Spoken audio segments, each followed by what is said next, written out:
প্রবেশ করতেই ফের বিক্ষোভের মুখে অধ্যাপক ওম প্রকাশ মিশ্র।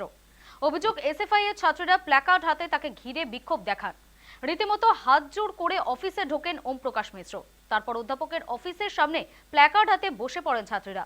এরপরই পরিস্থিতির জটিলতা বুঝে সাদা পোশাকে ঘটনাস্থলে পৌঁছায় পুলিশ। এদিনের বিক্ষোভের পাল্টা দিয়েছেন ওম প্রকাশ, বলেন এভাবে তাকে ভয় দেখানো যাবে না। সব মিলিয়ে বৈঠকের আগে নতুন করে উত্তপ্ত হয়ে উঠল বিশ্ববিদ্যালয়। গত 1 মার্চ বিক্ষোভে উত্তাল হয় যাদবপুর বিশ্ববিদ্যালয়। শিক্ষামন্ত্রী ব্রাত্য বসুকে ঘিরে বিক্ষোভ দেখান ছাত্ররা। সেই ঘটনার রেশ কাটেনি এখনো। সেই ঘটনার পর সোমবার বিশ্ববিদ্যালয়ে ছাত্রদের সঙ্গে বৈঠক ডাকা হয়। সেই বৈঠকের আগেই নতুন করে উত্তপ্ত পরিস্থিতি তৈরি হয় যাদবপুরে।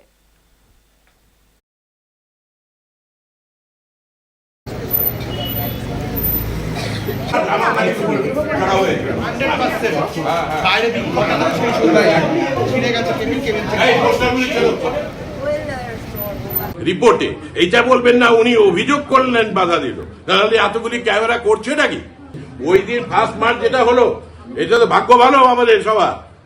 যাদবপুরের সুনামের কনটেক্সটে এটা যে যাদবপুর ইউনিভার্সিটি আমাদের গেস্ট ছিলাম, আমরা ঘোষ ছিলাম, আমরা ভালো গেস্টদের তত্ত্বাবধান করতে পারি। সেটা করার দায়িত্ব প্রশাসনের ছিল না, কিন্তু প্রশাসনের উচিত ছিল যে যথাযথ ব্যবস্থা করা, এবং কারা এই সমস্ত করেছে, কারা আর কি আক্রমণ শানিয়েছে। এই বিশ্ববিদ্যালয় শুধু সিসিটিভি ক্যামেরাতে এলে হবে না, এখানে বায়োমেট্রিক ইন্ট্রোডিউস করতে হবে। ওম প্রকাশ মিশ্র কারোর সাপোর্টের দরকার নেই। যাদবপুর বিশ্ববিদ্যালয় আছি, থাকবো, আর যাদবপুর বিশ্ববিদ্যালয়ের সুনামটাকে কিভাবে অক্ষুণ্ণ রাখা যায় তার জন্য চেষ্টা প্রতিনিয়ত আমি করে চলব।